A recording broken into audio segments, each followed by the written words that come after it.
बिस्मिल्लाहिर्रहमानिर्रहीम। नाज़रीन, मैं हूं अज़मत खान और आप देख रहे हैं प्रोग्राम अज़मतनामा। नाज़रीन, हम इससे कबल भी आपको बता चुके हैं कि सिंध में असला लाइसेंस पर आयद पाबंदी उठा ली गई थी और डीसी कोटा भी बहाल कर दिया गया था। लेकिन उसके बाद हुआ ये कि डीसी ऑफिस में जो उनके आईपीस थी वो रिस्टोर नहीं की गई थी, वो स्टिल बंद थी, जिसकी वजह से जितने भी नए केसेस आ रहे थे, नए लोग अप्लाई कर रहे थे, उनके केसेस वहाँ से फीडिंग करके कंप्यूटर के ज़रिए से वो होम डिपार्टमेंट में डिलीवर नहीं हो सकते थे।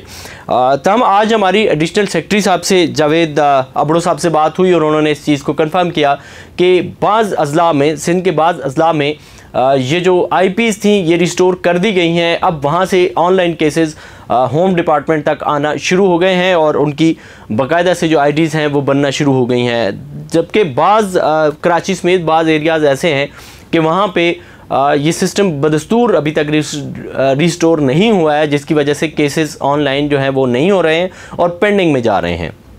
निगरान दौरे हुकूमत में डीसी कोटा पर पाबंदी लगाई गई थी, जिसके बाद हुआ ये था कि जो फ़ीसें थी, एजेंट माफिया था, उन्होंने फ़ीसें बहुत ज़्यादा इंक्रीज़ कर दी थी, बहुत ज़्यादा लोगों को लूटना शुरू कर दिया गया था। क्योंकि बहुत सारी जो विंडोज़ थी वो जब बंद होती हैं, फिर एक ही विंडो पे जब मामला आता है, फिर वो रिश्वत की जो रेशो है वो उसी बतदरीज ऊपर की तरफ चली जाती है और वो बढ़ गई थी।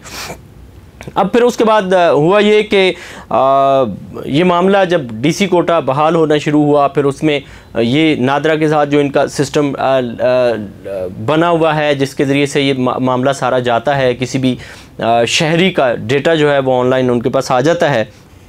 उसके बाद हुआ ये कि ये मामला खुल गया और फ़ीसों में वो जो ज़्यादा था 95,000, 90,000, 80,000, जहाँ भी किसी का कोई बन रहा था मामला, वो वहीं लूटने की कोशिश कर रहा था एजेंट माफिया, तो वो मामला भी अब नीचे की तरफ आ गया है। और इस वक्त जो हमने सुना है उसके मुताबिक जो एजेंट माफिया अभी इस वक्त ले रहा है वो 60,000 रुपये से 65,000 रुपये तक एजेंट माफिया आ चुका है और ये मज़ीद ज़ाहिर नीचे आएगा। लेकिन जो तेज़ शहरी होते हैं, जिनको अपने राइट्स का पता होता है, वो ओरिजिनल फ़ीस में ही अपना मामला हल करवा लेते हैं, उनको इजाफी फ़ीस देना नहीं पड़ती है। इस व्लॉग में हम आपको ये बताएंगे आज के तरीक़ाकार क्या है, आप किस ज़िले में रहते हैं और वहाँ पर आप किस तरह से जा कर के अप्लाई करते हैं। सबसे पहले तो ये है कि आपने जिस रीजन में रहते हैं, जिस ज़िले में रहते हैं, उसका CNSE आपके पास है और आप उस ज़िले के डिप्टी कमिश्नर ऑफिस में जाएं। डिप्टी कमिश्नर ऑफिस के गेट पे जाकर के आप ये मालूम करें कि यहाँ पे असला लाइसेंस की जो ब्रांच है वो सेक्शन किस तरफ है और उसका इंचार्ज कौन है। ये आपको जब पता हो जाएगा, फिर उसके बाद अगला मरहला ये होगा कि उस ब्रांच में जाने के बाद आपके पास ये जो मैं डॉक्यूमेंट बताने जा रहा हूँ, हमारे स्क्रीन पे लिखा हुआ भी आ रहा है, ये डॉक्यूमेंट आपके पास होना ज़रूरी है। सबसे पहले तो आपके पास एक दरख्वास्त होनी चाहिए, जिसका नमूना हम आपको दिखा रहे हैं। ये प्रिंट आउट आप ले लेंगे और इसको फिल कर लेंगे, दस्तखत कर लेंगे। ये आपके पास सबसे पहले एप्लीकेशन आ जाएगी। अगर आपके पास ये नहीं है तो अमूमन डिप्टी कमिश्नर ऑफिस के बाहर जो फ़ोटो कापी की शॉप्स होती हैं उन पर ये अवेलेबल होता है, वहाँ से आप 20 रुपये 10 रुपये दे के वो ले सकते हैं। सबसे पहले तो आपके पास ये दरख्वास्त होना चाहिए, उसके बाद आपके पास ओरिजिनल CNSE होना चाहिए और उसकी फ़ोटोकॉपी होनी चाहिए। फिर उसके साथ साथ 3 पासपोर्ट साइज़ की आपके पास तस्वीर होना ज़रूरी है। फिर उसके बाद डोमिसाइल सर्टिफिकेट होना आपके पास ज़रूरी है, डोमिसाइल की कॉपी भी हो, ओरिजिनल भी आपके पास हो। ये एक फ़ाइल बना लें जिस फ़ाइल के अंदर इनको तरतीब के साथ ये सारी चीज़ें आप लगा लें।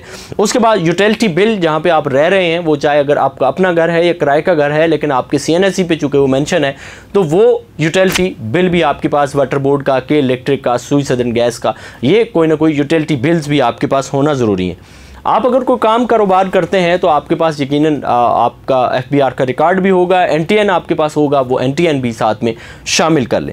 उसके बाद बाहर ही हर डिप्टी कमिश्नर ऑफिस के बाहर कुछ लोग बैठे होते हैं, वहाँ से आप 100 रुपये का एफिडेविट लें, उनको बता दें कि हमने इसको दरख्वास्त देनी है, एक एफिडेविट देना है, और वो आपको असला लाइसेंस के लिए एक एफिडेविट दे देंगे 100 रुपये का, वो साथ में लगा लें। और एक पुलिस वेरिफिकेशन सर्टिफिकेट, जिस एरिया में आप रहते हैं उस एरिया का जो थाना है वहाँ से पुलिस वेरिफिकेशन सर्टिफिकेट मिलेगा। ये एक आपकी पूरी फ़ाइल बन जाएगी और इस फाइल को आप ले जा कर के डोमिसाइल असला ब्रांच लाइसेंस में आप जाएंगे और वहाँ पे जाके इसको सबमिट करवाएंगे। वो आपको एक वाउचर देंगे, बताएंगे कि ये फ़ीस आप जमा करवा के बैंक में, वो भी साथ में इस फाइल में लगाएं। ये सारा कुछ लगाने के बाद आप जहाँ वहाँ पर चले जाएं, वो आपको टोकन देंगे, उसके बाद आपका बायोडेटा वहाँ पे एंट्री होगा और देन आपको फिर एक रसीद दे दी जाएगी, जिसके बाद आपकी वो बुक, ये सारा डेटा आपका होम डिपार्टमेंट चला जाएगा। होम डिपार्टमेंट से फिर उसके बाद आपको वो कॉपी बन के लाइसेंस, चूँकि सिंध के अंदर कॉपी मिलती है इसकी, ग्रीन पासपोर्ट साइज़ की इसकी बुक होती है, वो मिल के और उसके बाद आप आकर के डिप्टी कमिश्नर ऑफिस से रिसीव कर सकते हैं।